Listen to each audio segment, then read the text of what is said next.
There's many things to analyze about Nagito, but I think that everyone that played Danganronpa 2 understands his beliefs and philosophy to a decent degree, especially because he just won't shut up about it.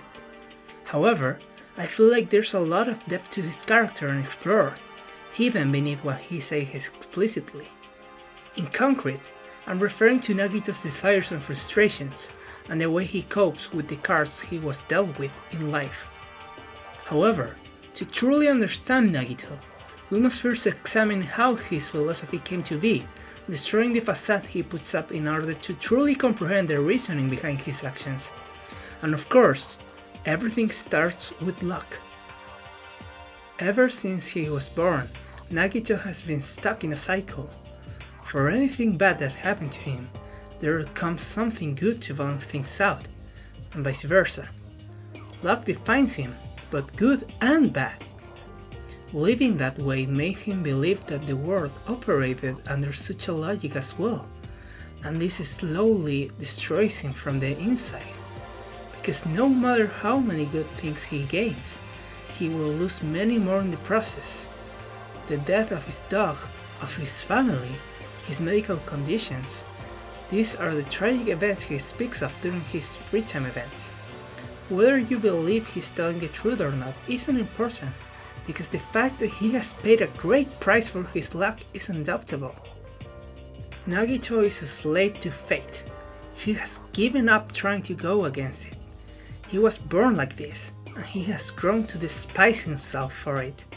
Because if you need to try, it means that you don't have the talent to begin with.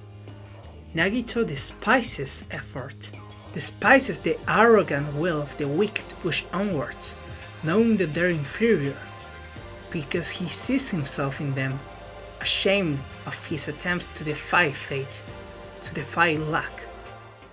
Because Nagito lacks the talent to control his destiny, he's worthless. By extension, everyone else who is weak or average is also considered worthless. But there are some people that are able to control their fate, the so-called ultimates. Nagito is obsessed with them because they represent everything he isn't, but he wishes he could be. Talented, worthy of admiration and love, the things Nagito is deprived of and desperately wishes he could have. Sure, he's lucky, but he has no control over that, and it comes with a huge price. Meanwhile, the Ultimates are blessed through and through, able to grasp the hope he will never reach. Faced with this revelation, Nagito comes to a conclusion. His role in this world isn't to reach that hope, but rather to help the Ultimates, those with the potential to reach it, to do so. He is a stepping stone for what he calls true hope. Viewing himself as nothing more than an extra, Nagito's self-esteem suffers a tremendous blow. Feeling helpless and irrelevant, his destiny controlled by a power external to him that brings misfortune to both to him and his loved ones, Nagito grows to hate himself. One of the core aspects of Nagito's character is his relationship with Hajime. Fanon aside, both are meant to parallel each other, as both tie their worth to talent, admiring Hope's peak and having a low self-worth as a result, but in different ways. While Hajime is envious of the Ultimate's talent, Nagito simply admires it from afar, knowing he can never reach their level of hope. Their dynamic is amazing, and it's elevated by Chapter 4, which puts Nagito's ideology into conflict. After all, even though he grew to love Hajime, take that as you will, he turns out to be a random student from the reserve course. How can someone so normal mean so much to him? Why does he care about him if he doesn't matter at all according to his philosophy? This is the first glimpse of Nagito realizing that perhaps talent isn't everything that defines a person and their worth. But this crazy man can't afford to develop in any healthy way. By the end of the game, Nagito's philosophies completely shatter, as the Ultimates he admired so much turn out to be a sham, consumed by despair. If not even the chosen ones with the talent necessary to grasp hope were able to do so, who even can? A weak person will give up in face of this truth, but even if he doesn't recognize it, Nagito isn't someone that gives up so easily. The contrast between Nagito's belief of his inability to shape his future and his ability to manipulate the events of the killing game as he desires is amazing, but I will talk about more on that later. For now, all you need to know is that Nagito takes a proactive stance, choosing to grasp hope for himself for once. But the hope he seeks takes the form of recognition and admiration, by becoming the hero who defeated ultimate despair.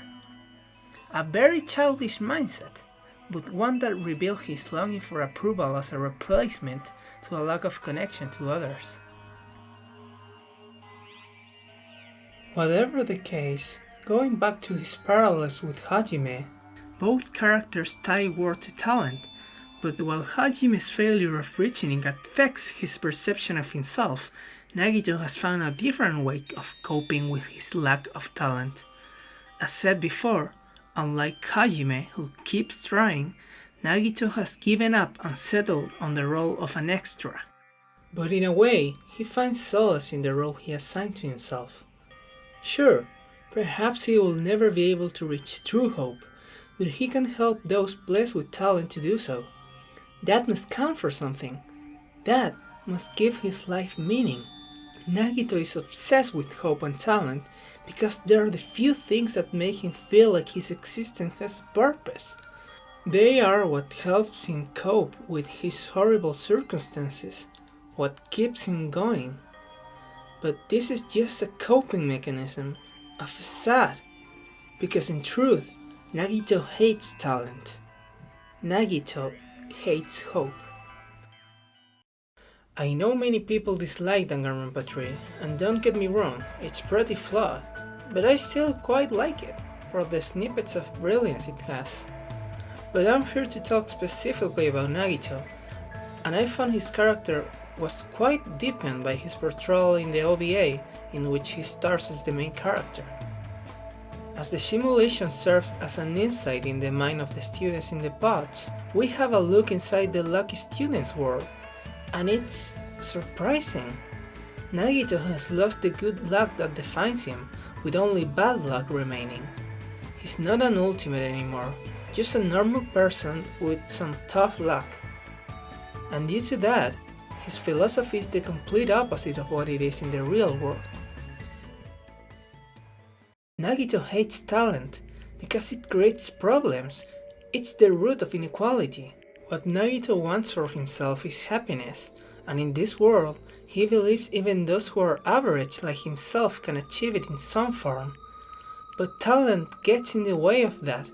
It creates disparity, it creates resentment and unfairness. The structure of worlds mentions that every classmate represents a fragment of Nagito's psyche, and nothing represents this better than the dynamic of these worlds, Sonia and Soda. Soda wouldn't have to struggle if Sonia wasn't a princess. She was average. Sonia represents the ultimates, far beyond Nagito's reach, while Soda represents Nagito, desperate for those who represent greatness to love him, but unable to obtain that love due to being talentless and unworthy. However, Nagito points out that the talent Sonia has doesn't guarantee happiness, and in fact, it pushes it away, which is a metaphor for the way his own talent pushes away his happiness. Talent is pressure. Talent is suffering. Normalcy is best. If everyone was normal, if no one had talent, the world would be better for it. However, not even in the world that fulfills his wishes it works that way. He'll always be condemned to be an extra, but perhaps he can still reach a modest amount of happiness. What's also interesting in the OVA is the focus his relationship with Fujihiko and Soda receives. He jokes around with them, teases them as they tease him back. He worries, they worry, considering this is the deepest layer of Nagito's beliefs and wishes, it's a wonderful insight into his need for connection and love.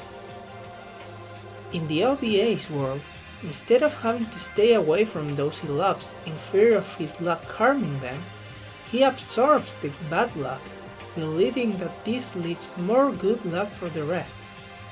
Perhaps what Nagito really wishes isn't to be admired and idolized, or to serve those he believes to be superior, but simply to connect, to be liked for who he is, and all that comes with him being himself.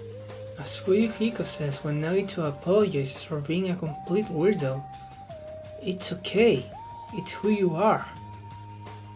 Nagito's need of connection is also heavily emphasized in the original game, whether it is on his confrontation with Mikan and how she points out the way he isn't accepted by anyone, clearly striking a chord, or the obvious longing for Hajime's friendship, a person that can come to understand him due to his similarities, who he wants to spend time beyond his philosophy and beliefs, a bond partly reciprocated, much to Hajime's dismay. Even the ending of the OVA holds an important deal of significance. During the entire episode, Nagito continues to believe himself to be worthless, just as in the real world, saying he's not worthy of having a dream, not worthy of having any happiness himself. But Fuyuhiko calls him out, believing he could cause a real ruckus if he wanted to. He represents the part of himself that sees that he isn't just a pile of trash, but perhaps something more. Someone incredibly smart and intuitive, able to move things into the direction he desires, capable of shaping his world. Someone with hope inside him. Believing in himself, putting in the effort, these are things that scare Nagito, even in this world. He's content with others reaching happiness, but he's only an extra, unable to reach their level. If he tried, he'd undoubtedly fail. However, by the end of the OVA, his hand is forced by the Destroyer of Worlds. He angers Nagito, and even sends him a picture of his dead friends, not just to kill the Nagito of this world, but also because it's the step he needed to take action, to put in the effort. During the confrontation, despite the odds, despite the monster in front of him being able to beat the likes of Sonia, Fuyuhiko and Peko, incredibly talented people in his eyes, he persists, he believes in himself, and that is what deserves to truly be called hope, something that even the Destroyer of Worlds himself mentions. Nagito believes in himself and causes the ruckus Fuyuhiko predicted, thanking him for believing that even someone normal and powerless can make a change in the world. As seen by the analysis of the OVA, Nagito's beliefs in the dream world are the complete opposite of those he has in the real world. But does that mean that they're fake, or that they don't really represent him? Is this another one of Danganronpa 3's infamous mischaracterizations? I'd say no, especially evidenced by the characterization of the real Nagito, who despises everything Dream Nagito had to say. I would say that these simply are beliefs that Nagito doesn't want to admit that he has, because it'd be arrogant and contradict the philosophy he has built up to this moment.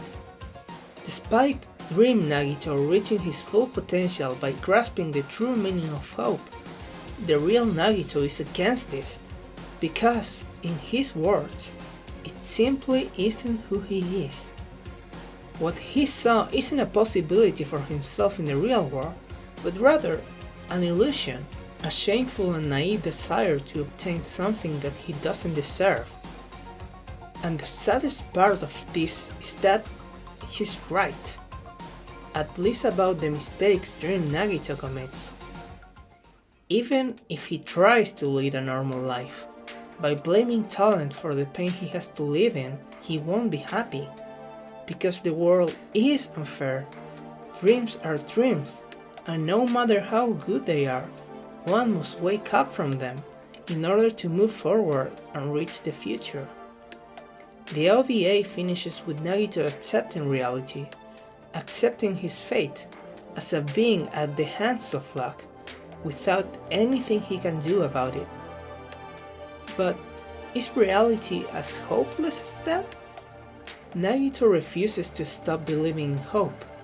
Perhaps the seeds were planted in that dream, seeds that can be reached in the real world, even through something as simple as a hug, or the reach of a friend's hand. As Hajime says in the Talent Development Plan bonus mode, even something as simple as becoming friends can change things. Thank you so much for watching the video. You probably noticed some mistakes in the pronunciation of the English words I used. It's not my native language, so I hope you can be understanding in that regard. But still, I really wanted to talk about Nagito and just how much I love how his character is written. I really admire just how much effort went into his writing, and I really want to do more analysis of Danganronpa characters like Hajime, Chuichi or more. I really think that they're also wonderful. With that in mind, I hope you can like and subscribe because I have a lot more of this kind of stuff planned. Videos about anime like Chainsaw Man, or more games, more Danganronpa or other games. Whatever the case, I hope you stay tuned and I'll see you in the next video. See ya!